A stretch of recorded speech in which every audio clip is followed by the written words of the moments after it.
What is going on out there, everybody? Episode 5. That's right. 5. Like King Kong Bundy used to do back in the day when, all you old school 80s wrestling fans out there, you want the 5 count. Remember that? The 5 count. 5. Episode 5 of the All Around Sports Podcast with your host, Jim McAllister. Guys, just had some great R&R. Just spent some time down in Virginia with my family, my brother-in-law Patrick and Amanda, and my nieces and nephews. It was tremendous, absolutely tremendous. Had a great time down there. My family and I just had a tremendous trip. We spent yesterday at a very nice water park down there. One of the best days, honestly. One of the best days I can remember in a very, very long time. We had such a great day. Just being able to just kind of relax and, just talk and just, do the things that families do, and it was just so much fun. So, again, happy to be back. Happy to be with all of you, my all-around army. Thank you again for always supporting me and supporting the show. I appreciate it very, very much. We got some really big things going on today's show. We got MARC MALUSIS. That's right. MARC MALUSIS. Yes. Can't believe it either. He's the lead sports anchor for WPIX Channel 11 in New York. You hear him sometimes on WFAN in New York City. He's done so many things. He was also the producer of the Mike and the Mad Dog show back in the day. For all you old school Mike and the Mad Dog fans like myself, it is a dream come true to talk to a guy, MARC MALUSIS. Unbelievable.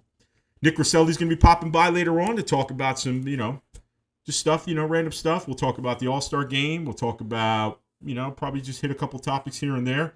Probably sprinkle in some football on today's show.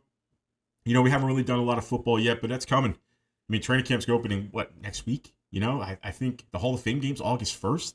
So, I mean, it's right around the corner. Right around the corner.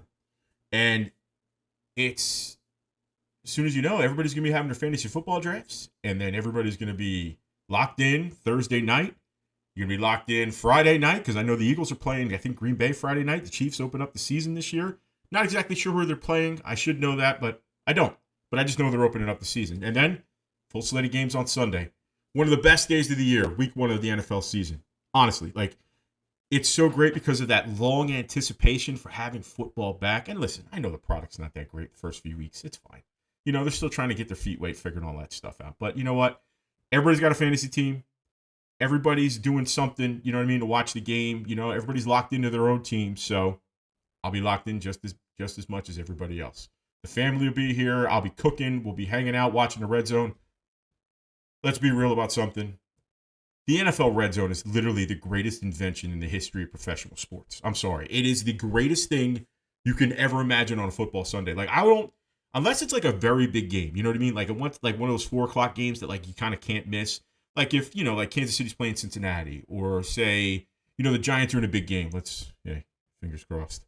But I'll lock into those games. But if it's just 1:00 Sunday and I just want to, play by, dude, the Red Zone is unbelievable. I encourage all of you, if you haven't done so already, and you know what, let's be honest, I'm sure most of you have, go out of your way to get the NFL Red Zone. It is, I'm telling you, it's worth whatever it is you're going to pay for. I'm telling you right now.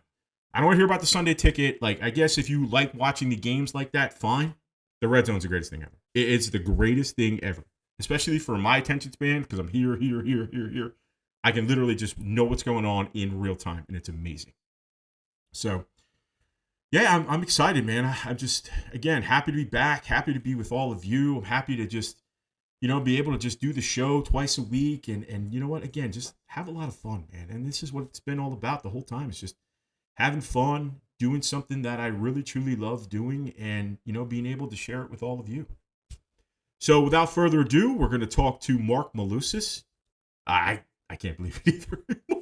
MARC MALUSIS is coming on this show. For real? That's a real thing. That's about to happen, in the next, 2 or 3 minutes or so. But like always, we got to talk about our sponsors, man. Jump Shot Gym, one-of-a-kind basketball training facility located in beautiful Hillsborough, New Jersey. Home of 8 Hoops and the Dr. Dish shooting machines. Go check out their Instagram if you want to see that Dr. Dish shooting machine in action. It's fantastic. Okay? Get the reps you need to build your consistent jump shot. Contact jumpshotgym.com for information on shooting clinics, camps, and parties. One more time, jumpshotgym.com. Brazina Home Improvements. You looking for any general contracting or repair need? Okay, for your home and business, contact Brazina Home Improvements at 609 581 5848 for a free estimate. Once again, 609 581 5848. Contact that number for a free estimate on your home and business. Without further ado, guys, I'm about to talk to MARC MALUSIS. All right, guys, we are back here on the All Around, and my guest at this time, WFAN royalty, okay? This man is the lead sports anchor and reporter on WPIX Channel 11 in New York City. He hosts New York Sports Nation nightly, 7 p.m., WPIX Channel 11. The pre- and post-game host of Rutgers football. You've seen him on SNY. He is part of one of the iconic sports talk shows in the history of this country. Mike and the Mad Dog, he was their producer for a number of years, okay? And my favorite, my personal favorite, I love his Sunday morning show, especially during the football season. Ladies and gentlemen, MARC MALUSIS is with us. Mark, how are you, my man? Jim, it's great to be with you. I'm glad to be here. And thanks for all the kind words. It's a little too much. You're making me blush a little bit. I love it. It's fantastic. But thank you, Jimmy. All deserved. Are you kidding me? All deserved. I specifically love your Sunday show, and again, especially during the football season, for a multitude of reasons. One, I think it's well done. I think you guys do a fantastic job with it. And even not during the football seasons, your lead-ins to like the top of the hour are unbelievably great. I'm sorry, they're unbelievably great. I know that's Zoo is done. Like he's got the Dusty Roads during the off season that we play at the top of the 11 o'clock hour. It's the best. Favorite one. I love it. It's the best. Listen, I'm an old school wrestling guy. Like I'm wearing a Heart Foundation T-shirt right now. Like I love it. Yes. So like I'm a big like old school 80s. So like when I hear that Dusty Rhodes, that is there are no words. I'm just like, this is so great. Well, and and he's one of those, that were tremendous on the mic. Ric Flair, tremendous on the mic. The Rock, tremendous on the mic. Stone Cold Steve Austin, tremendous on the mic. And there have been wrestlers that were great wrestlers, but not necessarily great on the mic. And Dusty Rhodes was one of those. And for a guy of his size, his stature, he was an overweight guy, heavyset guy, however way you want to describe it. It's just fantastic. So, I've had a number of guys, great producers over the years, that no longer work. Rob Exisa, when I was doing overnights, he's now a lawyer in upstate New York. Russell Mathis, who I worked with for years. He's now a cop out in Long Island. Love Zoo and love working with him each and every Sunday morning. He's great and is really creative, and the opens that he's made are fantastic. Zoo seems like the kind of guy that you just want to like hang out with. You know what I mean? Like if you see him somewhere, you just want to like people kind of like gravitate to him, where you're just like you just want to stand there and just BS with him the whole night. You know what I mean? Yeah, there's no question.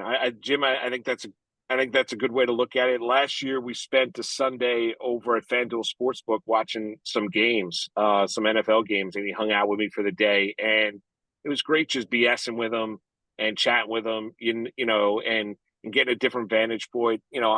He's in his, mid-20s. I'm in my mid to late 40s. So we're coming at it from different vantage point. But he's a great guy.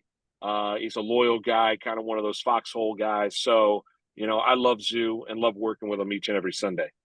Hey, listen, I love Zoo too, and I don't even know him. You would love him, Jim. I'll tell you, he's salt of the earth. You would love him. Oh, that's awesome. I want to talk about something, we both kind of share as our love for baseball. And I know since you're a Yankee fan, like, what was your biggest, like, when you were a kid, what was your fondest memory growing up of, like, making you, like, all right, I'm going to root for the Yankees? I think Bill White and Phil Rizzuto, and watching those guys on Channel 11 at the time, and watching Yankee baseball, and running around, as my parents would call them. Now they could call jeans, but they were called dungarees. I remember.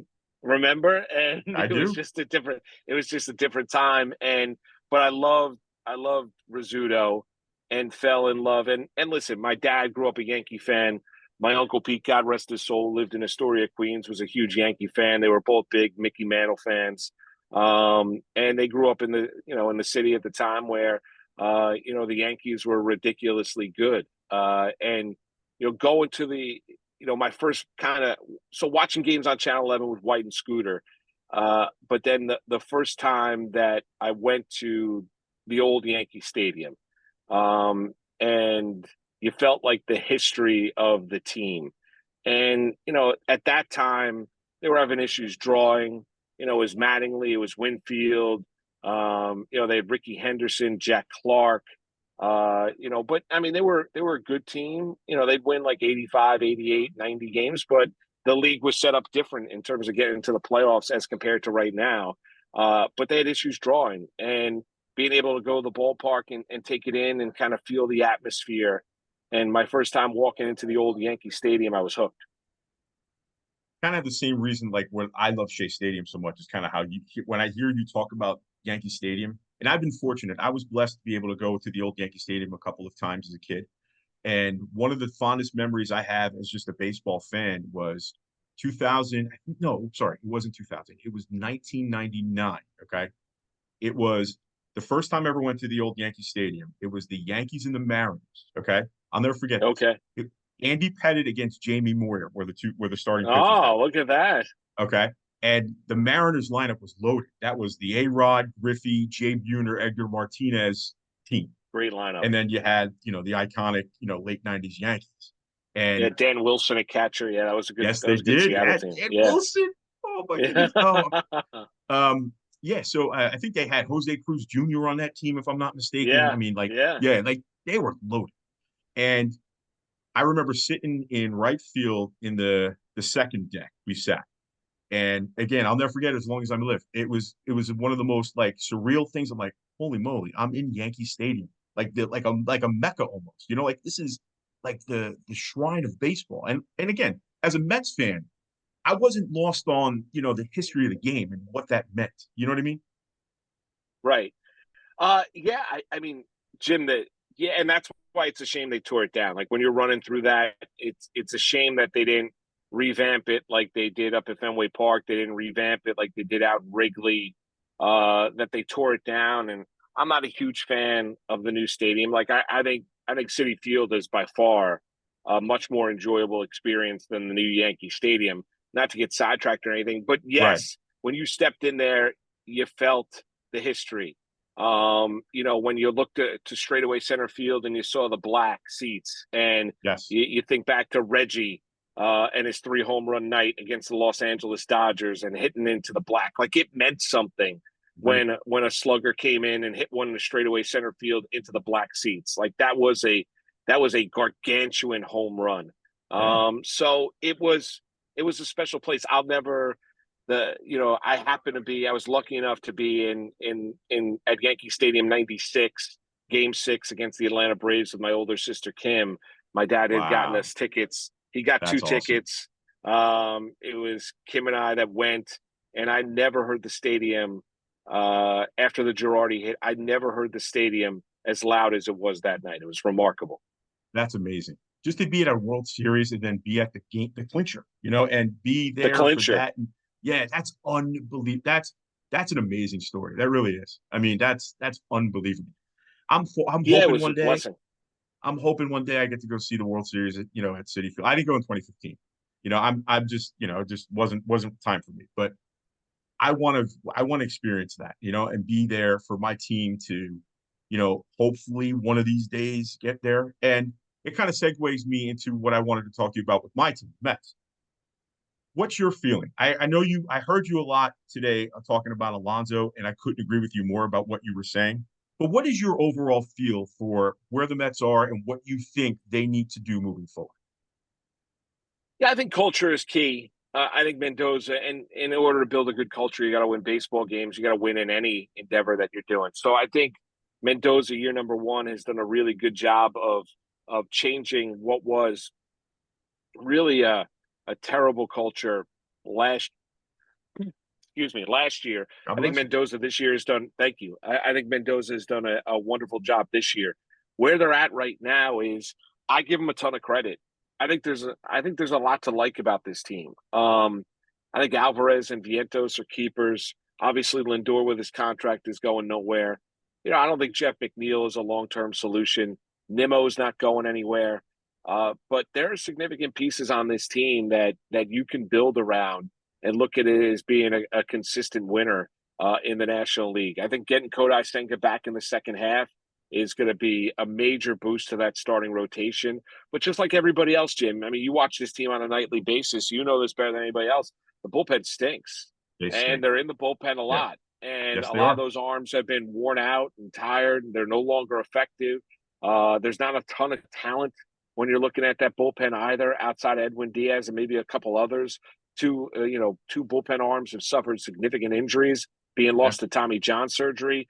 And I think sooner rather than later, I think David Stearns is going to have to address it. I know they made the trade with the Tampa Bay Rays, but it's got to be a more significant move than that to add some more quality arms to the back end of the bullpen, because I think the team has earned it.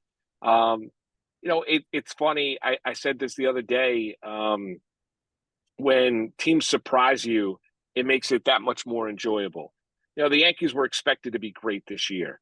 And the concern level with how they played here makes you question just how good they are, even with them having 58 wins at the break. The Mets, when they were 11 games under 500, nobody expected them to be right now in the thick of the wild card race in the National League and be at 3 games over 500. Let's be honest, if they didn't have a bad loss Sunday against Colorado, they'd be 5 over. I mean, it's a remarkable turnaround in a short period of time where they played a tremendous brand of baseball. I give them a ton of credit, and I think the wait-and-see approach that David Stearns has talked about, I don't think there's any doubt. He's got no other choice. Cohen's got no other choice. They've got to go and smartly add to this team because the team has showed you that they deserve to be added to, and there's a special nature and quality to this group of everyone playing together, and the lineup is great. Totally agree with everything you just said. And the one thing I want to kind of hit on what you said that really jumped out to me was the manager. Now, as a Met fan, and I knew who Carlos Mendoza was, but I didn't really know much about him, you know? And the more I watch him and the more I kind of watch how he manages not only the game, but people, the more I fall in love with him. The other day, him going out there yelling about balls and strikes, getting ejected for the first time. The only misstep I feel like Mendoza made this year so far was the whole Diaz thing.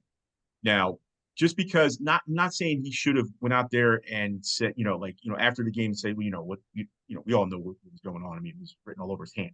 But him not going out there to defend his guy, I felt was a mistake. But I feel that's really the only mistake he's really made in a rookie year. You know what, Chip? I'll disagree with you there for a second. It didn't bother me. You know why? Okay. It didn't bother me because Diaz got caught. And as it's been reported on, Mendoza was ticked off. He was upset. He was bothered. And I don't think it's necessarily. We're all afraid now, as compared to when you and I were growing up watching Major League Baseball, where guys were getting thrown under the bus left and right, and managers were given the roster and basically told, manage the team as you see fit, whatever you want to do. There wasn't collaboration, there wasn't analytics, there wasn't any of that. So the manager was given kind of a free for all and control over everything. That's different now. But I get everyone wants to be a player manager. I get everyone. It's about collaboration. Nobody wants to hurt anybody's feelings. I'm not talking about having a manager throw anybody under the bus, but when a player does something wrong, I don't think it's a bad thing to the public, to the Met fan, to the Yankee fan, to hold that player accountable. I'm not saying be nasty. I'm not telling you to insult the player or anything like that. But, Boone barely ever does it with the Yankees. Right. I thought it was refreshing what he said to Edwin Diaz. Listen, Diaz messed up. I don't think he's a product of loading up the baseball. I really don't. I don't think that's what, has led to his rise once again.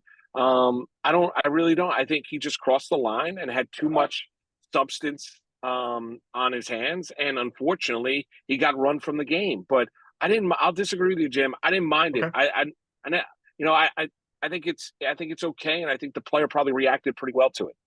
I agree with you in the sense of it's okay to be holding people accountable. So I firmly believe in that. Where I felt where he messed up, and listen, this is just my opinion.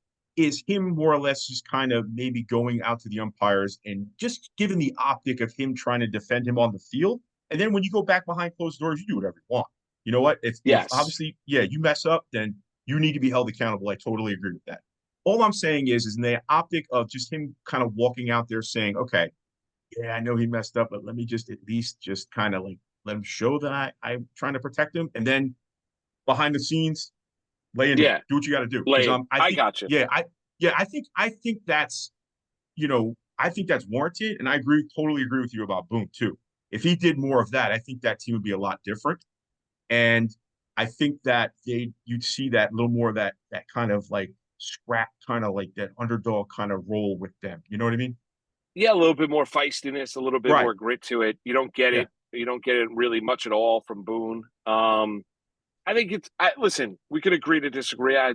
I think the one thing we'll agree upon is I think Mendoza has stepped into a scenario where, there are a lot of believers in Buck Showalter, and I love Buck as a baseball man. I don't think they handled his dismissal really well as an organization. I thought Totally it was agree there kind of too. cold. I think it was kind of cold the way it was all handled.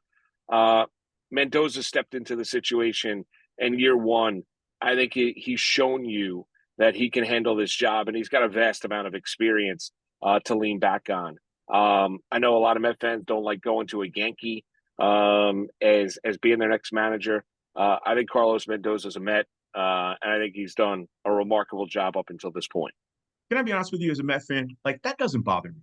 Like the whole Met Yankee thing sometimes can be so overblown. And I guess just from my perspective, when I was younger, yeah, I think because when the Yankees were winning championships and we were kind of at the cusp and we were right there, I think that's really where my hatred towards the Yankees was at its peak. Now that I'm a little older, a little wiser, kind of understand things a little bit more, I don't care anymore. I don't care who it is. Win. I'm You with know what I you. mean? Yeah. Yeah, like I'm with you. Like it never bothered me rooting for Darryl Strawberry. It never bothered me rooting for Doc Gooden. It never bothered, and I think ultimately what you want to do is win. I think there's some Met fans that have a bitter taste in their mouth from the Willie Randolph days. Therefore, going back to now a Yankee, but Willie was different because Willie obviously was a really good player for the New York Yankees as well.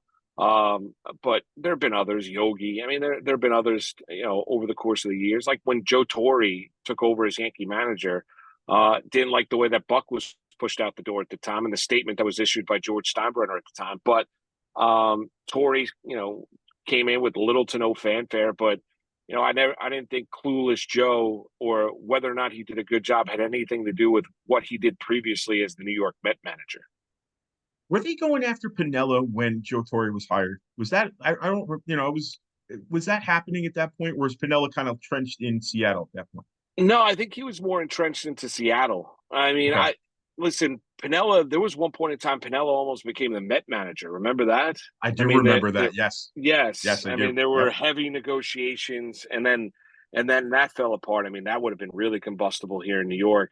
Yeah, Looking at Lou's personality at the time, yeah, man. but I don't remember them at that stage going hard after Lou Pinella. I thought Buck, who did a great job, because that was kind of a tough time because it was, the end of Mattingly, and it was the end of Buck, and Buck kind of guided that team through very difficult years. The rebuilding of the team, then you make great trades, trading Bobby Kelly to the Cincinnati Reds, Roberto Kelly to go get Paul O'Neill. The Tremendous trade. development of a guy like Derek Jeter. Yeah, I mean that is Yeah, yeah. a stroke of Unbelievable. genius by Stick Yeah. Michael. I mean, it really is. It's one of those great baseball trades, and I remember where I was. I was at my mom's house in Pearl River, New York, when that deal went down. I think I was listening to, I was listening to the on WFAN on my headset on my Sony Walkman at the time. I think when that trade went down, I couldn't believe it. So I it remember. was. That's Yeah, awesome. those were, I don't remember the Pinella stuff. I remember feeling at that time growing up being a big Mattingly fan, and being a big Buck fan at the time. I wasn't exactly enthralled with Torre, but he was a remarkable manager. Now, I know we're kind of switching gears and talking about the Yankees a little bit. I wanted to ask your opinion about a certain person in particular, and that's one Aaron Judge. Yeah. Yeah. What is your opinion just on him and how he's kind of taken that role as captain, the leader, best player on the team, so on and so forth. I think it's great.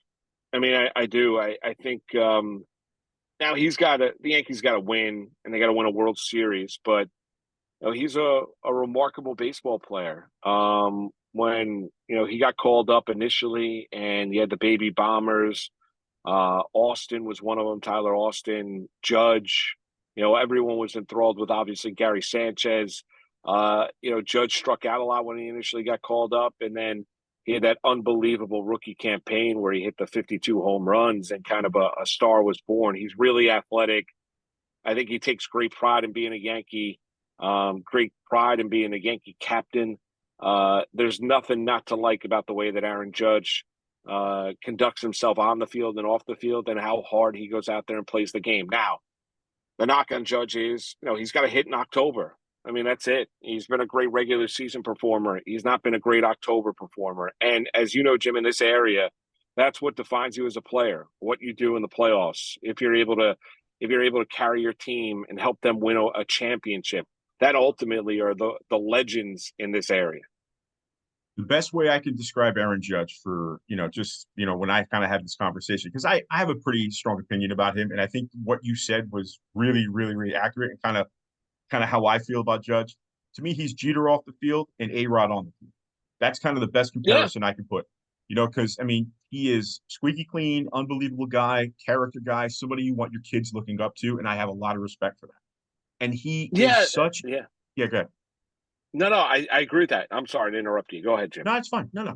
But he is a tremendous baseball player. I mean, like a generational talent that you can't even you can't describe about how good this man really is. Okay. My biggest thing with Judge, here we go.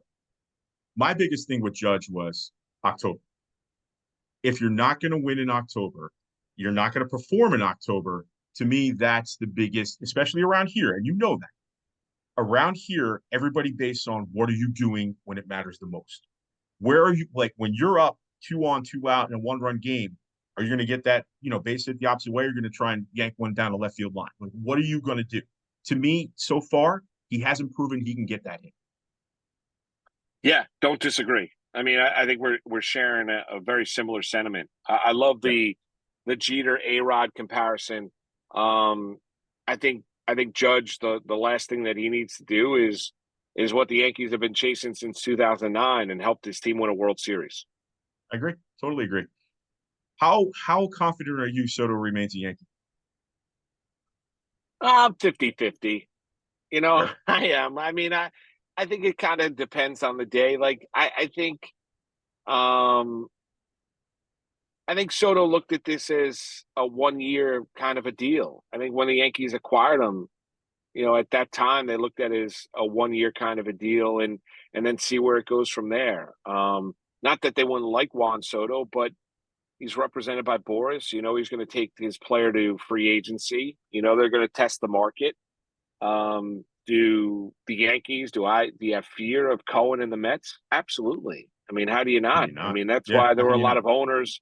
There were a lot of owners in Major League Baseball that didn't want Steve Cohen owning a team. So, of course, there's going to be that fear. So, I think I'd be lying to you. And I've heard some Yankee fans say, oh, without a shadow of a doubt, he loves being a Yankee. He's going to be here. He loves being a teammate with Aaron Judge. Yeah, but he also loves money, and he wants to maximize his value and make the most money he possibly can. So are the Yankees have the stomach to be able to give out a $550 million contract to Juan Soto? I mean, I can't answer that with certainty right now. I'd like to tell you I think they have the money to be able to do so, but Hal Steinbrenner kind of talks out of both sides of his mouth. Says he would love Juan Soto to be a lifetime Yankee, would love to negotiate during the course of the regular season.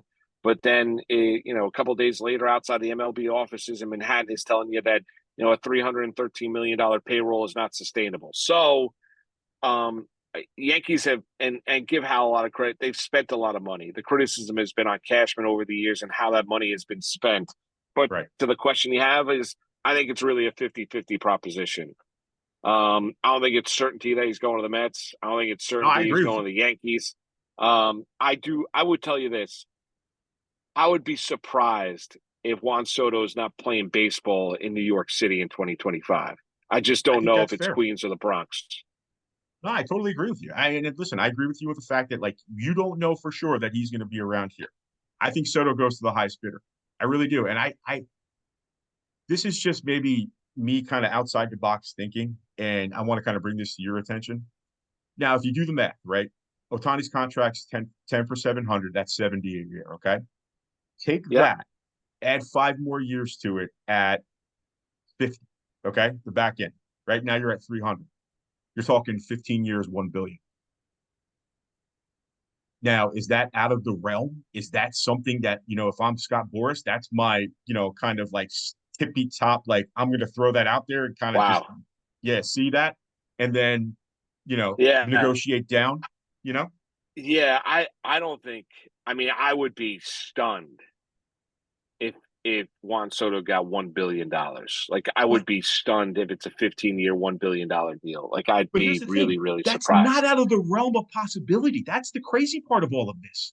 You know what I mean? That would be a staggering number.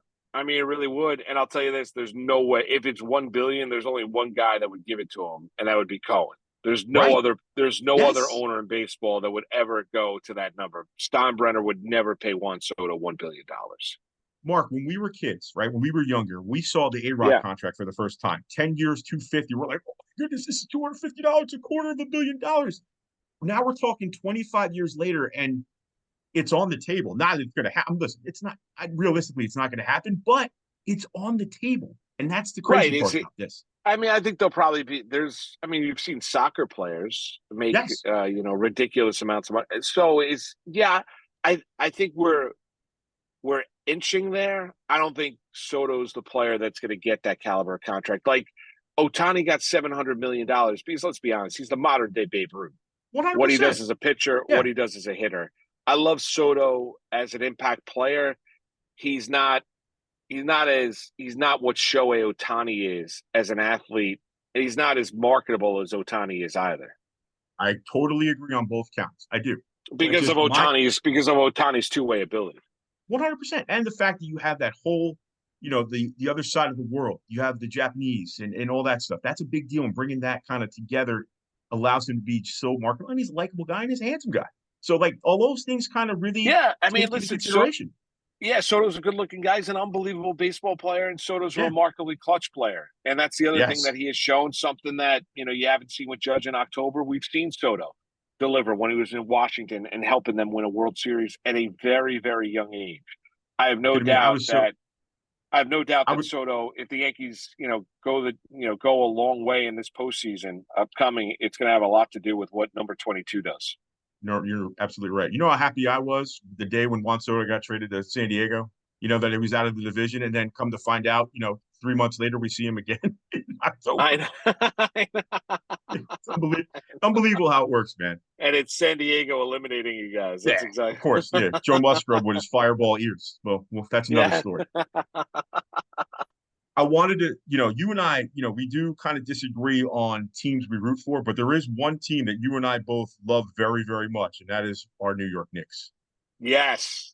Yeah. So, and listen, I've heard you talk glowingly about the heyday with Ewing and Oakley and Starks and Anthony Mason and Charlie Ward and all those guys. And that was like, it just brings such good memories back to me that, like, I love when you talk about the 90s and the Knicks, and now bringing it full circle and seeing where they are now. This is about as close as they've ever been. Yeah, it really is. And those were fun times. I remember, Susan Waldman, used to cover Knicks training camp, and the Knicks at that stage, and was the Knick reporter for WFAN. And, you had Pat Riley coaching the team, and the interviews that he would do with Mike and Chris, Yeah. and bringing over the Knick City dancers, just like they had the dancers out in Los Angeles. But, what Riley's brilliance is that, and that's really kind of, I think it's the ultimate example, when a coach is able to adapt and adjust their style to coach the talent on the team, to be able to find ways to win basketball games, and not kind of just being one way. I need players to fit my one style. Riley was a true innovator. He really was, because he was a guy that coached Showtime out in Los Angeles. with Magic running, and then came to New York and was winning basketball games 82-78, and winning with defense and telling his players nobody gets a layup. They drive down the lane, you knock them on their rear end. It was just a different brand of NBA basketball, and it's unfortunate that Patrick never won an NBA championship. Was really good, but was never as dominant in the NBA as he was at Georgetown, because he was one of the most dominant college players that college basketball has ever seen. But yeah, I have a great affinity for the Knicks. Like, I used to, I talked about the fact that you used to be able to watch Yankee games on Channel 11. You used to be able to watch Knick and Ranger games on Channel 9. Yes, they absolutely. I'm glad you brought that up. Because that's how I became a fan of the Knicks and the Rangers, was those games on Channel 9. They would only play the away games because, the home games were on MSG. And at the time we didn't have cable. We had just, 7 or 8 channels. So yeah, when the game was on Channel 9, I would watch the Knicks. I would watch the Rangers. That's how this all kind of came to be. And I'm telling you, you are speaking the gospel right now, Mark Malusis. You really are. The way you feel about Pat Riley is exactly the same way I feel about Pat Riley. Honestly, like how you can adapt from one team to the next and go from this high-octane offense with a guy who is just an all-world Hall of Fame talent running that show, to just flip the script and just go, okay, we're just going to become rough, rugged, and raw, man. Like, we're winning every game, like you said, 82, 78. And to do that and be able to, he doesn't not, and listen, he's vilified here now because of how he left, but he doesn't get enough credit. Yeah, he doesn't get enough credit for how he is just this unbelievable forward-thinking coach, in my opinion. No question. I still think it bothers him to this day that he was never able to win a title with Patrick. Because I think Riley and, at that time, Dave Checketts, and you had Bob Kukowski at Madison Square Garden. So I think at that stage, Ernie Grunfeld, I think their goal obviously was always to try and get that secondary star for Patrick, and never able to do it. But yeah, echo the sentiments on Riley, unquestionably, Jim. I was heartbroken when he went to Miami. It changed everything. Van Gundy was really good as a head coach. He was. No question. But it changed the entire vibe of it, because you always felt you had a distinct advantage when Pat Riley was coaching the team. I remember the day it happened, okay? And I remember the day that he came back. It was my birthday. This is why I remember this, okay? The first game he came back in the Garden was December 19th, 1995. I'll never forget this. I was a sophomore in high school. And I was, I was always big into journalism. I always wanted to, do something with sports and broadcasting, right? I sat down at my school computer, wrote an editorial about Pat Riley and the whole thing. And I literally went for like 45 minutes just typing. And I remember sending it to my my teacher at the time. He was like blown away. Like, I can't believe how detailed you just were with all this. Because it was just all the passion coming out. Like, we never wanted you to leave, but now here you are as the villain. Yeah, I mean, Jim, that's what it's. It's funny that he can't return to Madison Square Garden on your birthday, but that's what sports is all about. I get it. You were heartbroken, crestfallen as a fan. He's coming back to Madison Square Garden now. He's arch enemy number one, and he's running the Miami Heat for Mickey Harrison, and it's hard, but that's what makes sports great. It's a distraction, takes it away, feeds into our passion, unifies us. We don't have to agree on everything, but that's why, I grew up and you grew up, and a lot of people that love sports have that draw to it for that very reason. You're right. And you know what? My birthday is literally like cursed when it comes to sports memories. Besides that, you know what else happened? Why? What day? When were you born? What date? December 19th. Okay. All right. All right. What's the other? All right, I'm going to give you the date. December 19th, 2010, my 30th birthday. Does that ring a bell to you? December 19th, 2010. Give me the sport. Football.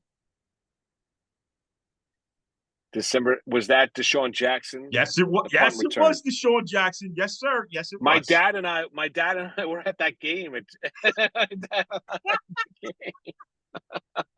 The punt return, Matt Dodge. Oh man! Then Coughlin, Tom Coughlin, red-faced, and ripping into him. I thought he cut him on the field. Like, the way he was, I know.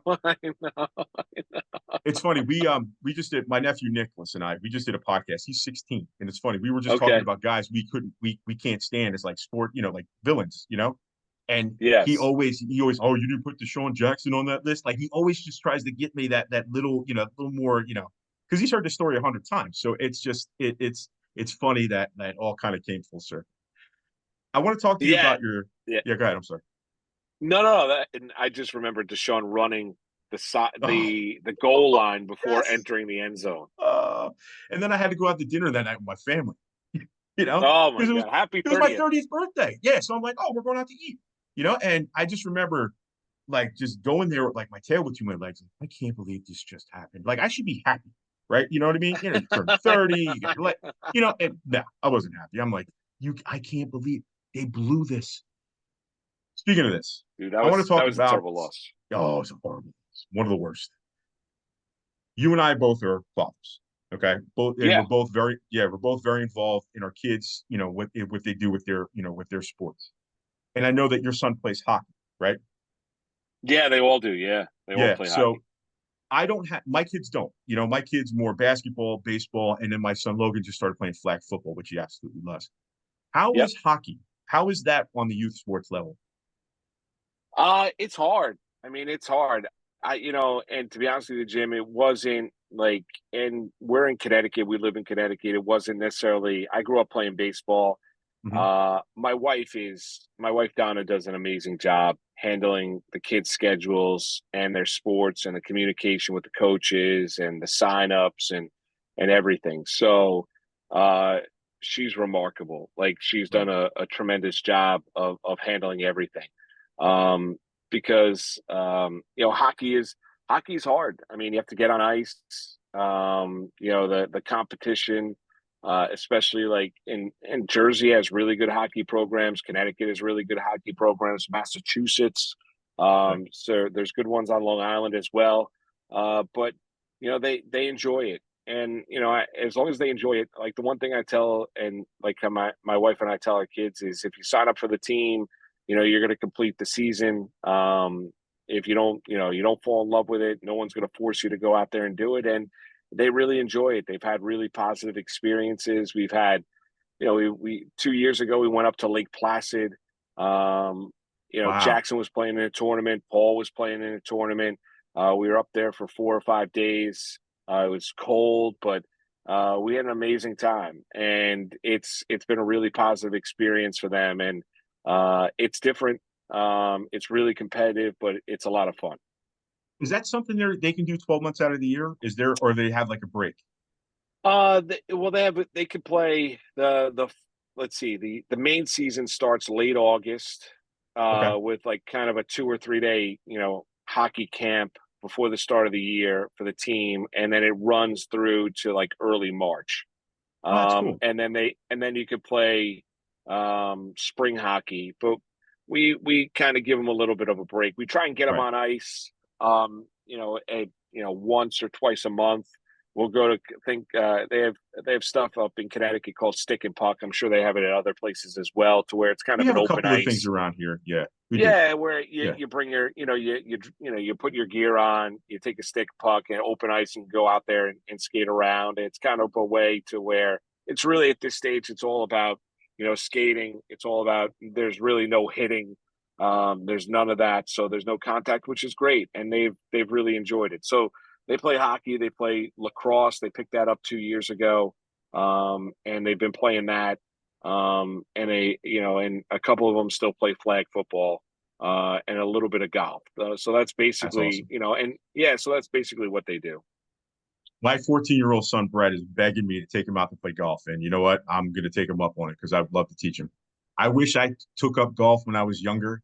I didn't really start playing until like my mid-20s, and I wish I would have started playing when I was a kid. And the fact that he's shown an interest now to play golf, I'm getting him out there. You know what I mean?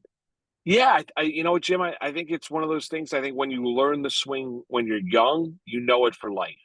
I think Yeah. it's difficult to learn the swing properly when you're in your 20s. So, listen, I don't know if it's going to end up being a passion for them. They did like a 4 day golf camp this summer, That's with awesome. with one of the club pros at a local golf course in Stanford. They had a really Okay. good time with it. So we had all three of them, do it, and they had fun with it. So if they learn it, they want to get out there and knock it around and enjoy it. I'm all for it. I think a couple of things. Number one is you got to learn how to swim.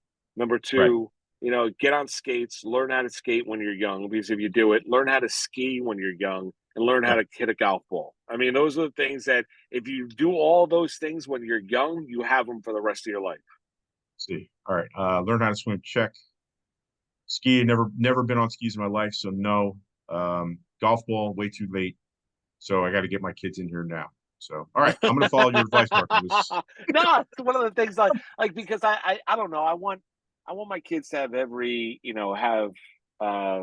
a great life. And if an Yeah. opportunity presents themselves to go do something, that they have kind of the skill set to be able to go do it. I'm, you know what, I'm fortunate enough that like, my kids have shown an interest in sports because my wife and I were both athletes. Listen, my wife was a way better athlete than I'll ever be. I kind of like pretended I was an athlete in high school, and then I see it, how what a real athlete looks like in my wife. And, the fact that my kids are just as into it as we are, and not by forcing them to be into it, how they kind of came to it on their own, is something that I can't even put into words, the joy and the gratitude I have to watch them do things that they love. And it just so happens that I love it too. Which is great. And there's nothing better, Jim, than um there's nothing better than watching your kids. There's nothing more nerve No, wracking. And I'm no, not one of those dads that's like, and my wife isn't either, where we're, screaming or losing yeah, control or screaming at the refs or, yelling at my no. son if he doesn't play particularly well. Like, not that, but to kind of watch them grow up through their eyes, watch them enjoy sports, enjoy the moment, take it all in. I tell them all the time, like, you only have one chance to be a kid. You don't have to Yeah, deal with all the nonsense and the responsibilities when you get older, go to work and paying bills and a yep, mortgage and a car payment and all of these course. things. Now's the time to kind of you got to be respectful. You have to, when do the stuff that mommy and daddy ask you to go out there and do and help out around the house, but enjoy being a kid. You only get one chance to be able to go do it. When you play sports, go out there. Number one, has nothing to do with talent. Play hard. Give that max effort. Be a good teammate. Be a supportive teammate. And be kind. Like, all those things are the things that we talk about, like with our kids and what we want to emphasize. I don't know, where they're going to go with hockey, where they're going to go with lacrosse. I hope they go as far as they want to go. I don't restrict them at all, but ultimately, what you want to have is, your kids, our kids are, growing up. When they grow up, you want them to be positive people, be kind people, be good people in society. What it's all about at the end of the day. Yeah. Yeah. Sports is just a metaphor, man. Like, it's just something that we can use to teach real life core values, and to say what you said is everything that I believe in as a parent, as a coach, as a husband, as a father. Being able to kind of connect the two to me is incredible. And just watching those things kind of happen in real time are experiences I will never, ever forget. I was fortunate enough. I saw my son Logan throw his first touchdown pass the other day. That's And awesome. that was like, that was so gratifying to me because of the look on his face when he did it, and it's just like, it was one of those like moments where I'm like, I know he's having a time of his life out there. And you know what? I'm so happy and thankful for that because I know how much he enjoys it. And that to me, that's it right there. Like, I'm good. Like, I don't need anything else. Like, it's not about me, it's about him. Yeah, it's well said. And Yeah. you kind of bubble up with pride. Oh, When you're hard not watching to your kids cry. play. It's Yeah, it hard not to really is. cry. Yeah, it's It hard. is. It's really hard. Like, I hold it back sometimes, man. And it's just it's funny. It's not the things that you would think would make you like emotional. It's the other things. Like, I had a coach for my son Carter come up to me the other day, and they had just finished their last baseball game for this little tournament that they were playing. And my son's 6. And I'm pretty thankful. Like, he's starting to really pick up baseball. He's starting to do a really good job with it. So he was playing third base, and a ball was hit to him, and the ball was hit to him, kind of hit off his glove, but it kind of caught him like about here, like right around his cheekbone. He kept with it, got it, made the play at third base. Okay. Actually, no, I'm wrong. He made the play, but the kid was safe. Okay. He came up to me after the game. He goes, "You don't understand. Like, for him to even just take that ball off the face, not cry, not want to come off the field, not anything, means more to me than any hit or any play the kid would ever make." And to me, that meant so much to me personally that I can't thank him enough for that. Yeah, that's great. Yeah, it's That's a what it's all great about. story, Jim. And that is what it's all about. I think I'm never gonna be one of the dads that yell at their kids if they don't play particularly well, or have a bad game or anything like that. If they're not trying, if they're not playing hard, that's a different story. But everyone's gonna have we all have bad days, we all have good days. That comes along with life. Not every game is gonna be a perfect game. What you want to do is learn from it and get better from it. But most importantly, you want to be a great teammate, and you want to be supportive of your teammates. I think that goes a long way. Totally agree. And it kind of ties into what I want to ask you about next is your relationship with your father. Now, I Yeah. hear you speak glowingly about your dad, and it lights me up inside hearing you talk so proudly about your father, to the point where, like, I hope one day my kids look at me in that same light. Yeah, I don't know where I'd be without my dad. My mom played an important role in my life as well. She passed away 5, 6 years ago now. Amazingly Sorry to hear enough, that. time goes by so fast. But my dad has been, really he's my best friend in my life. I talk to him every day. I can talk to him about anything. He's been remarkably supportive. He'll tell me when I mess up, when I'm wrong. He doesn't sugarcoat everything. He's just been an unbelievable rock to me and my two sisters, and I'm eternally grateful that he is my dad, and I have a great relationship with him. And I agree with you. I've said it on the air before, and Jimmy, we were talking a little bit before we started this podcast. Yeah, yep. That's the relationship. That's the relationship I want to be able to have with I hope to have with all three of my sons as they get older, and it goes by fast. I have an 11, 9, and 7-year-old. I can't believe that I have an 11, 9, and 7-year-old. And I can't believe that, high school's right around the corner, and, then college, and then, they're off into the world. And It creeps up I on you, try and believe me. enjoy.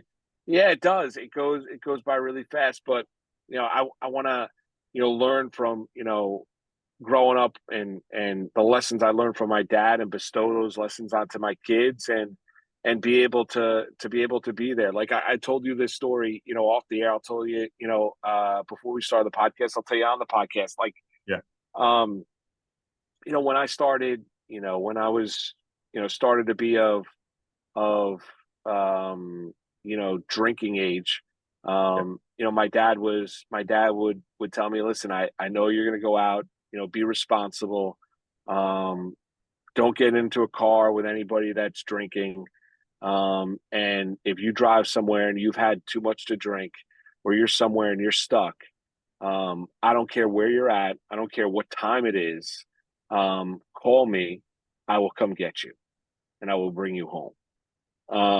And it happened on a couple of occasions. There was one time I was out on New Year's Eve, and it was like literally like 3:30 in the morning, and I was in a bad spot. I was stuck, and I had too much to drink, and I called my dad, and my dad was there and came and got me. And it wasn't like I got reamed out or yelled at the next day or anything like that. It was just a case of, he was happy his son is home safe. And so, like, those are the things, and I didn't take advantage of it. It's not a matter of, and not everyone had, like, but I was lucky and blessed, and I want to, be there for my kids like my dad was there for me. And he was the best man at my wedding. I love talking to him every day. I love to hear the sound of his voice. And if I'm having a bad day, to be able to talk to him kind of raises my spirits. It's just, he's a wonderful man, and I'm lucky that he's my dad.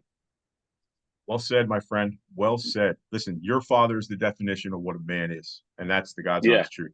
And for you, there is no doubt in my mind the way you are, who you are, how you represent yourself, the way you carry yourself, and to be that role model for your children. There's no doubt in my mind that what you have in your father, you will give to your children.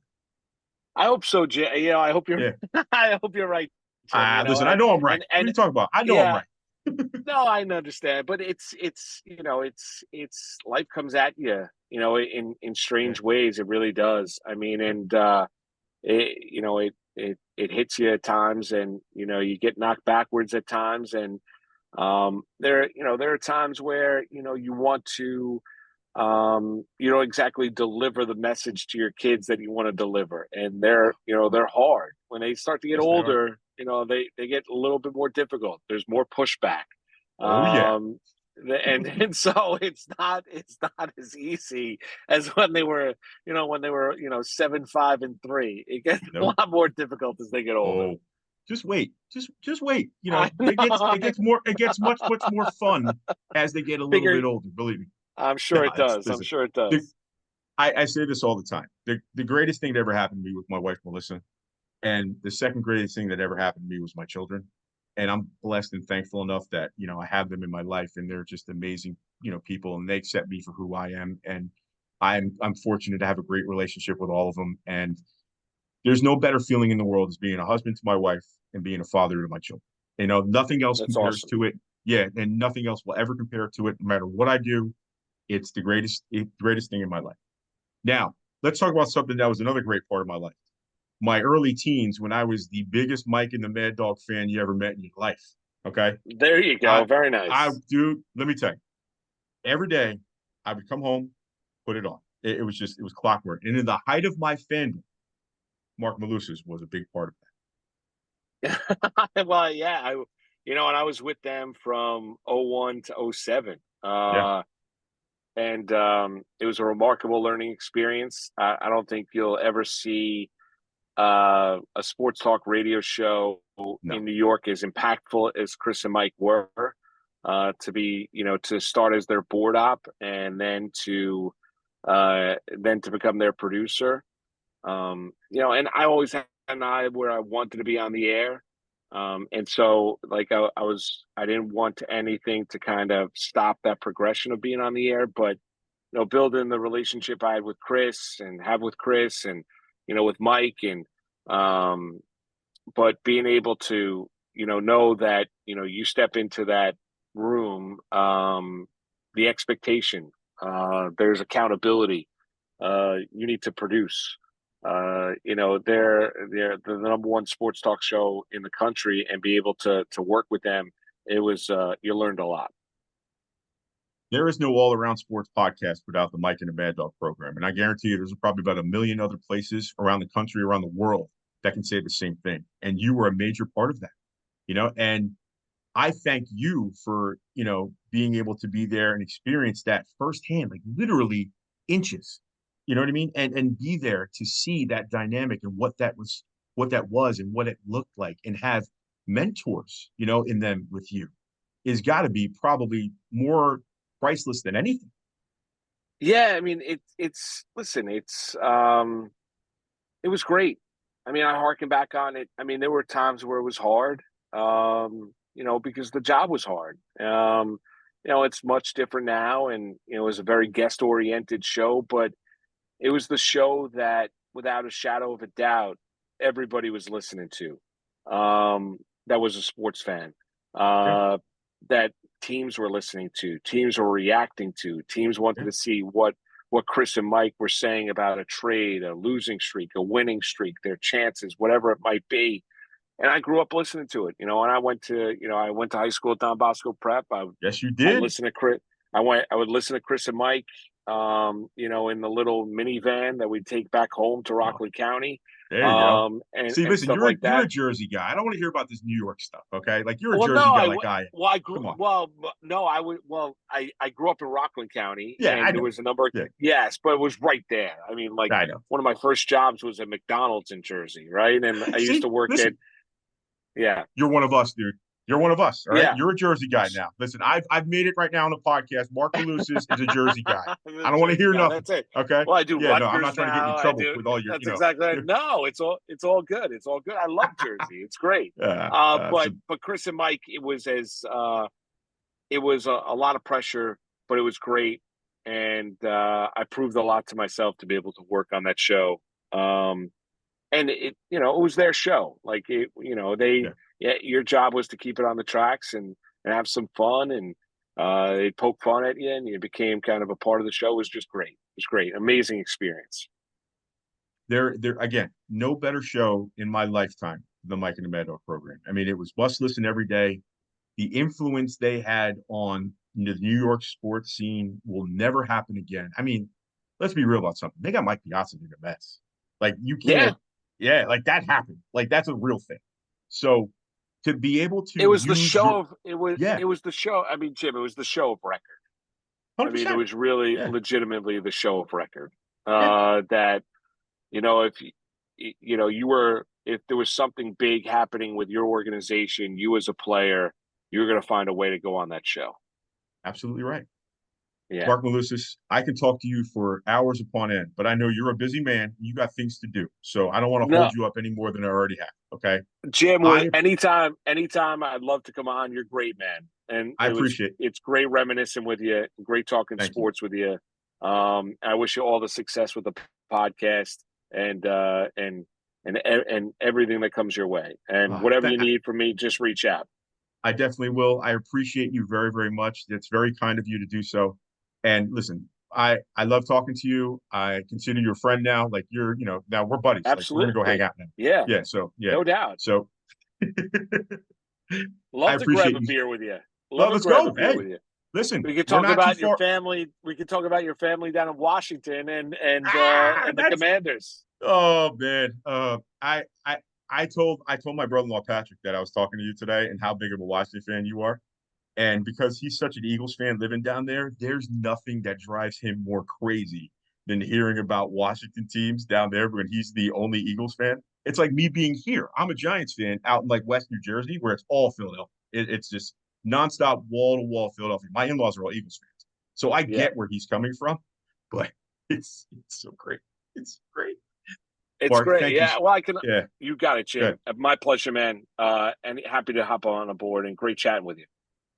Mark, there are no words. Honestly, there's no words to describe just the gratitude I have for you and to be gracious enough to spend time with me. God bless you and your family. And I hope we really do get a chance to talk soon. You got it. We'll do, Jim. You as well, man. All right. All the best. All right, guys, we are back on the all around. MARC MALUSIS, everybody. He is no words. I mean, the fact that he was kind enough to join us today is unbelievable. But without further ado, you see him on the screen. You know who he is. He really doesn't need an introduction, but he's going to get one anyway. All right? You know how I affectionately call him my nephew. He's my Robin. He is Mr. Philadelphia. Nicholas Griselli, my co-host, joins the show. Nick, what is good? What's up? The All-Star game. That's what's up. Tonight is the night. As we're recording this, we are just hours away from the All-Star game. And like we talked about on the last podcast, this is really the only All-Star game that actually you can watch and know that you really can't fake it, Yeah.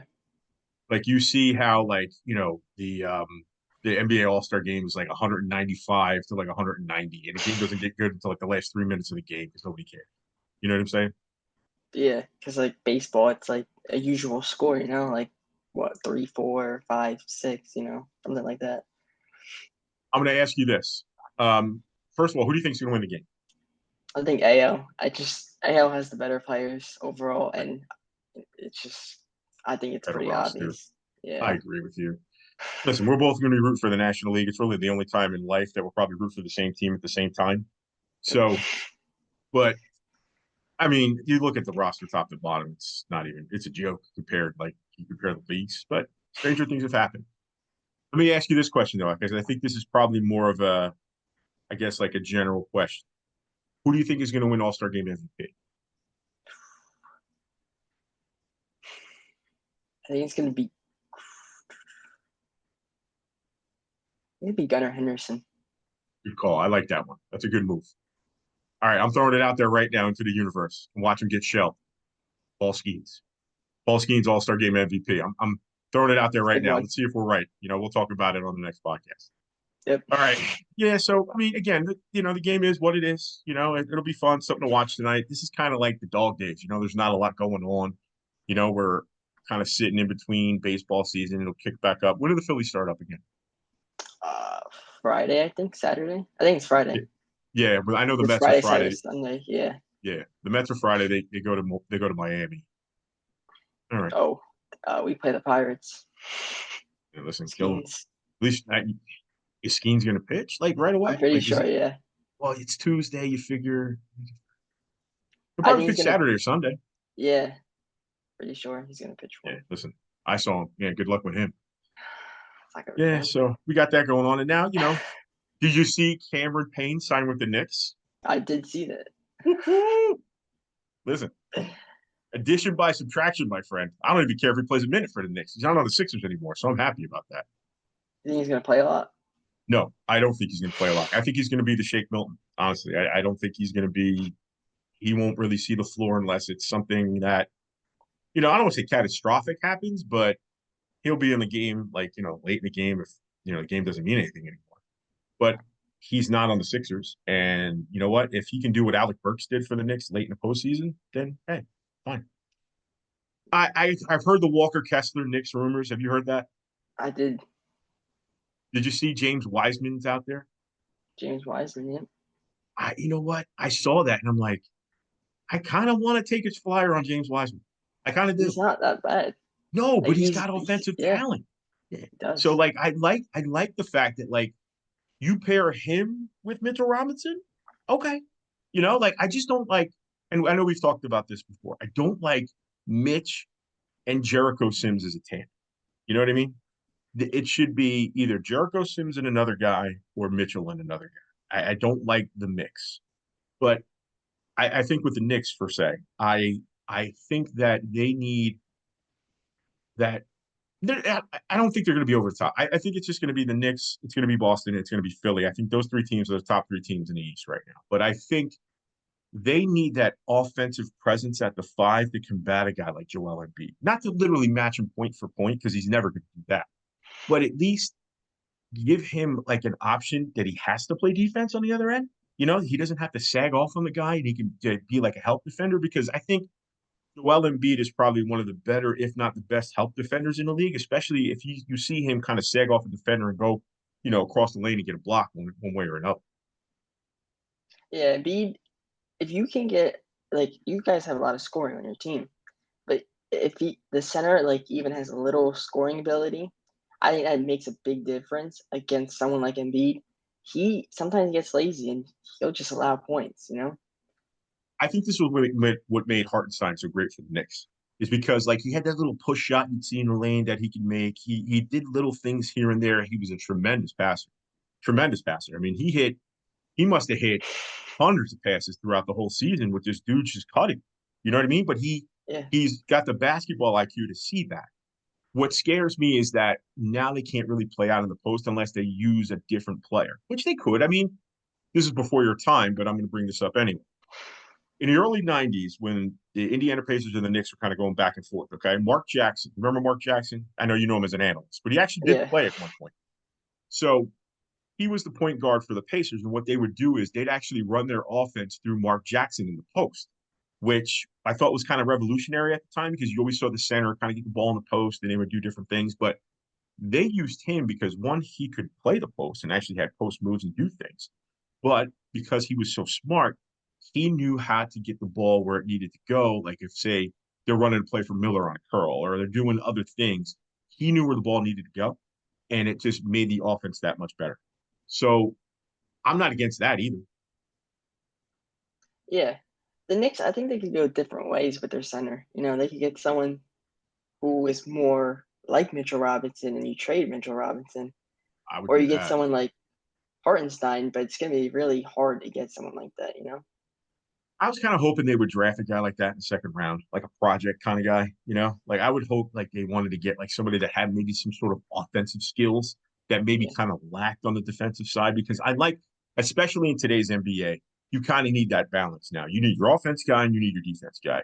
You need your superstar, you need your complementary players, you need a bunch of 3-and-D guys, and then your center is literally like a two-headed monster now. It's not the way it used to be. So I like the kind of idea of offense defense. I like the fact knowing that Tibbs would offense defense substitute as well, especially if the matchups, kind of dictated that. It's a concern. And I think it's probably more of a concern for me just because of watching the team every day and kind of seeing how they are. Size is a big deal, and especially like, late in the game where you need a rebound or something. And I think you need that size, at least the presence of size, because I think because of like a Mitchell Robinson, such a great rebounder, it allows a guy like Josh Hart, who's 6'4", to be that much more of a better rebounder because you got to worry about, I got to block out Mitch. You know what I'm saying? Yeah. Yeah. I mean, like later in the game, they might sometimes go Randall if they if they need points. I don't Randall think at they're going to center. do it. You don't think so? He hasn't done it yet. So Really? they had an opportunity to do it when they had Randall and Obi Toppin, and he never did. And I think that Interesting. kind of stunted Obi Toppin's growth as a player because he was kind of pigeonholed in that like second unit. I'm only going to give you like 6-7 minutes a game kind of role. And when Randall would get hurt or he would play and you give Toppin 30+ minutes, he produced. So again, you know how I feel about Julius Randle. Like he doesn't fit with this team. He won't fit with this team. And I think he's more of a liability than he is somebody that's going to give you like any type of positive result. So I would have kept Obi Toppin to try to move Randall. But the problem is Randall's locked into a big term deal, which is again cap friendly. It's not a bad deal, but it's just you're locked into him long term, and you're going to have to tie him in with another asset to try and get something to move him. And that's the conundrum. That's the okay. What am I going to do now? That's kind of the pressing need here. And if you could flip Randall for a center, I'd be thrilled. But they're not going to do it. Yeah. They just need to find a center somehow. And I think, the season starts in a couple months already. So, and the options out there aren't the best and some of them already went. So it's gonna be interesting to see how they go approach the situation with the center. Watch the James Wiseman thing. I think that might have a little bit of legs. Honestly, I do. I think that might have a little bit of legs. I think because you can get him for a veteran minimum. He's not going to cost you anything. It's just money. So it wouldn't shock me. It really wouldn't shock me whatsoever. It really wouldn't. Yeah, there's All right, not we got much football risk to opening it up, either. dude. I'm sorry. Go ahead. I'm sorry. Yeah, I just said there's not much risk to it either. You No, might be very really low good. risk. No, I totally agree. Very low risk, very high reward. Hey, man, we got training camps opening up, bro. We're Yep, talking some football soon. we are. I just saw today Ayuk requested a trade officially too. I was thinking about this the other day, especially with the 49ers, because I have a couple of friends of mine that are big Niners fans, as you know. I'm not in the boat of drafting Christian McCaffrey this year in fantasy. I'm just not. I don't believe in it, and I don't think that he can stay healthy again for another season and produce the way he produced last year. Yeah, I think this year a lot of the first round picks are going to be receivers. Honestly, I don't know McCaffrey where he goes. I think he still goes top 3. I'm going to put that Somebody's out going to there. jump to go get him. Like, I mean, Someone's going to get him. yeah, absolutely. They're going to say, "Oh, it's Christian McCaffrey. He had a big year last year." Those type of picks scare me, in fantasy at least, because you're always trying to get the guy on the career year. And I just so happened to have McCaffrey last year in our league, and he had a career year, and it was great. To repeat that and do it again is almost impossible. Yeah, yeah. You know who He I'm high? barely ever plays too. You know Season who I'm 4. very high on this year, fantasy wise? I'll give you a little Who? tidbit. Lamar Jackson. Huge on Lamar Jackson. I'm don't be shocked depending on where I pick this year that I take Lamar Jackson either 1 or 2. Wow, Their that's their offense is going to be so good, dude. Like it's going to be scary. You put Henry back there with him. Like think about that. If I'm them, all I'm doing is run a read option. Like I'm not. There's no other. Like you don't have to put a playbook in. Just say, okay, we got 5 plays on the same formation. I'm either going to fake it to you and run, or I'm going to give it to you and you run. or we're going to fake it to you and I'm going to pull it out and then I'm going to hit Andrews over the middle, or I'm going to hit somebody else on a, on a little curl route or whatever. That's all I would do. You don't have to do anything else. You literally have two of the best runners of our generation in the same backfield, and one of them can throw. Yeah, I wonder how that impacts Henry's fantasy though, because Lamar with him, you never seen like Lamar with the elite running back like that. I think it affects Henry tremendously. I really do. Kind of in the same boat of how I feel about Saquon Barkley. I think it's the same thing. I think once they get goal line, everybody's going to be so keyed in on Henry that he just pulls it out and just runs around the corner and it's a touchdown. I believe that. Like he's that good. He's that good. And listen, he's coming off and it's crazy because he's coming off an MVP. And I'm not, you know what I mean? And I think he could even be better this year than he was last year. I'm very high on checks, very high on him. And you know what? I'm high on what you call it? What's the other guy I was high on? I'm always high on, how I feel about Joe Burrow. I'm a big Joe Burrow guy. You know who else I'm high on? You're gonna laugh.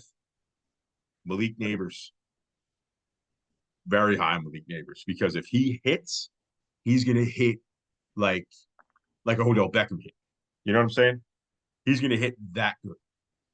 As long as Daniel Jones can get him the ball, it should be. Dude, I'm so perfect. sick of the Daniel Jones like pity party with him. And listen, I'm no Daniel Jones like supporter by any stretch of the imagination, but dude's a killer, man. Like you gotta stop. Like I get it. Like it's easy to pick on Daniel Jones. It's like the low hanging fruit, right? But we do forget now that he took a team to a playoffs, right? And won a playoff game against a team they had no business beating in Minnesota, but they beat them with nobody. His best receiver was Isaiah Hodgins that day.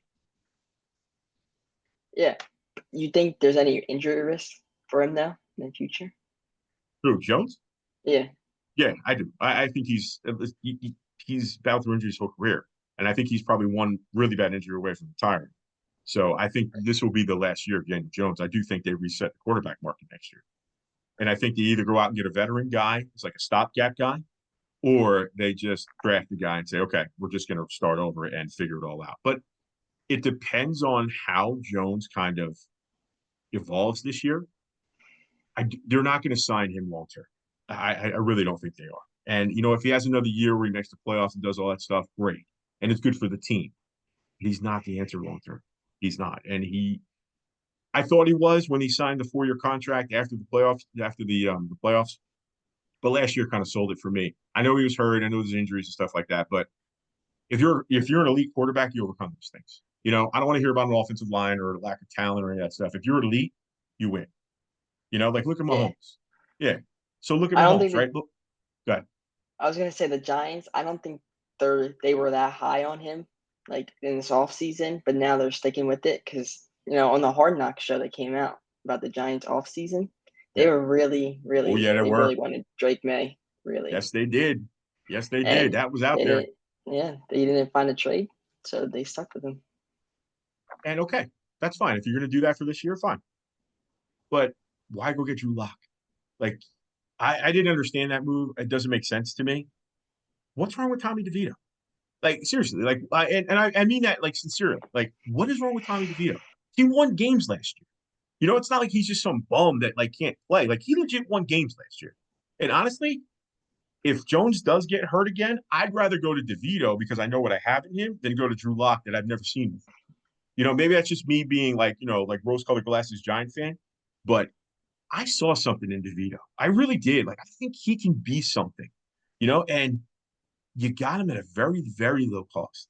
So if you turn around and say, all right, he's our guy, it's the Jalen Hurts effect. Yeah, I don't think DeVito was that bad last year. He really wasn't. He's not a bad player, dude. He's not. He's pretty good, and he got thrusted in a situation last year where he kind of got thrown in the deep end of the pool, and I think he did pretty okay.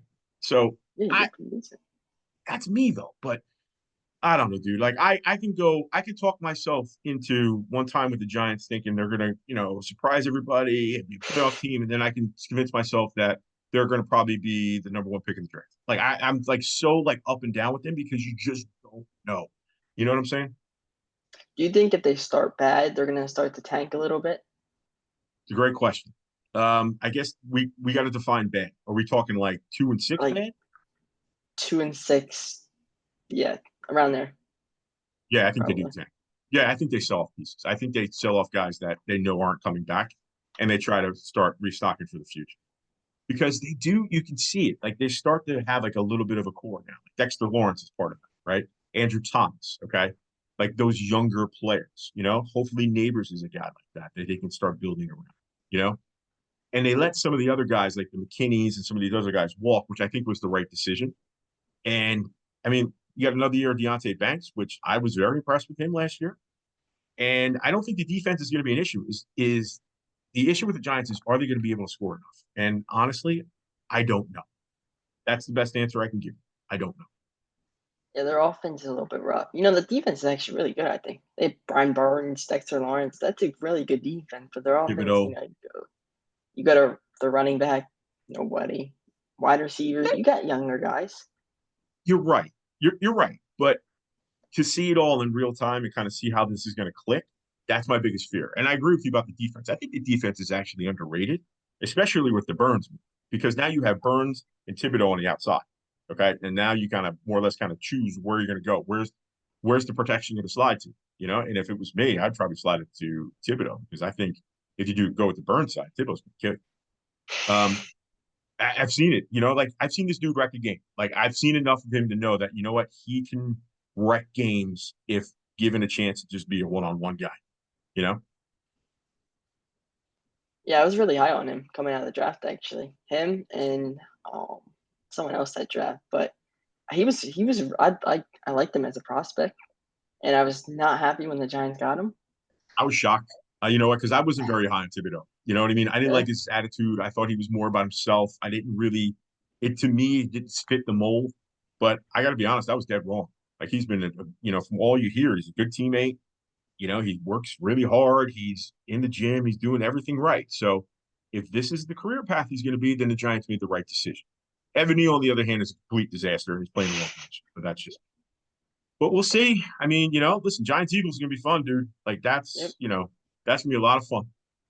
What's it your is. plans for week one for the Friday night game?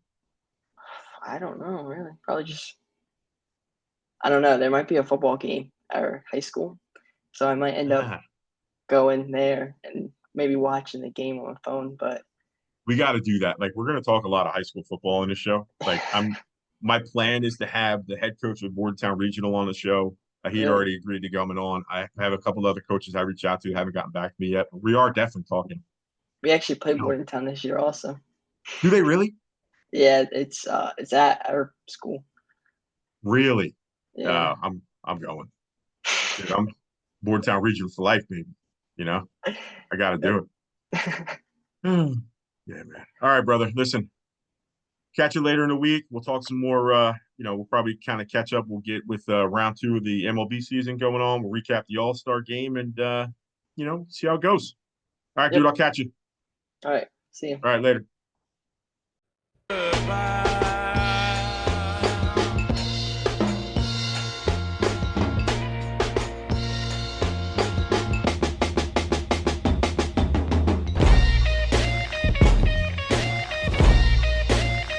All right, we're back here on the All Around.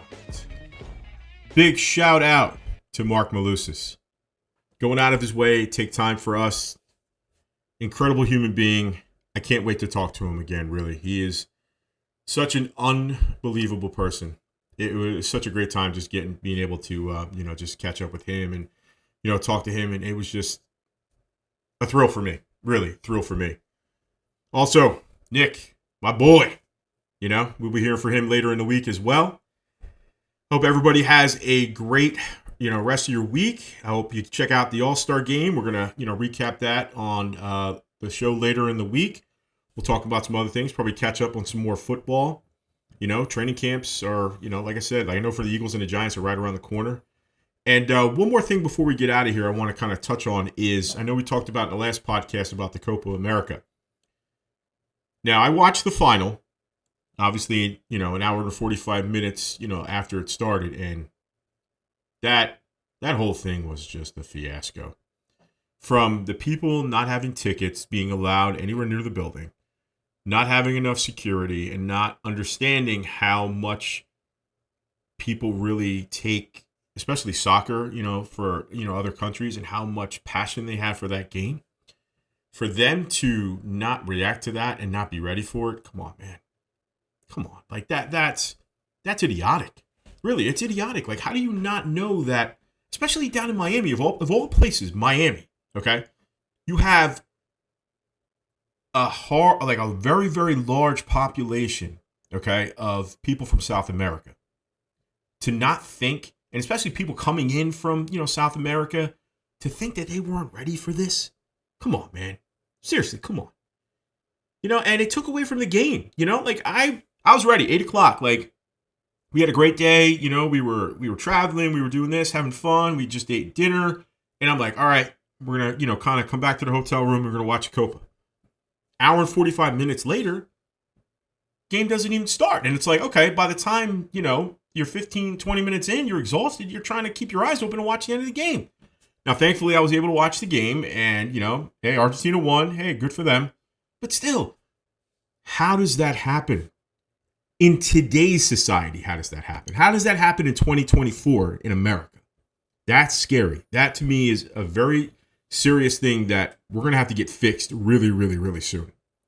And I hope they do. And you know what? Listen, sometimes it always takes things like this to happen to kind of realize where the faults are. So hopefully people see that and they'll react to it and correct them. But some of the videos, man, were like troubling. People getting trampled, people helping other people trying to climb into the stands, dudes going through vents. Like, they were going through the vents. That's really scary stuff. I'm sorry. Like, that's legit scary. But thankfully nobody got hurt that I know of. Thankfully everybody's okay and they were able to clear the building and do everything the right way. So it all kind of worked out. But again, come on, man. We need to do better. All right, guys, that's it for today. I want to thank, like I said, MARC MALUSIS. I want to thank Nick Rosselli. And one more time before we get out of here, Jump Shot Gym, a one-of-a-kind basketball training facility located in Hillsborough, New Jersey, home of 8 hoops and, you know it, the Dr. Dish shooting machines. Those things are awesome. I'm sorry. Get the reps you need to build a consistent shot.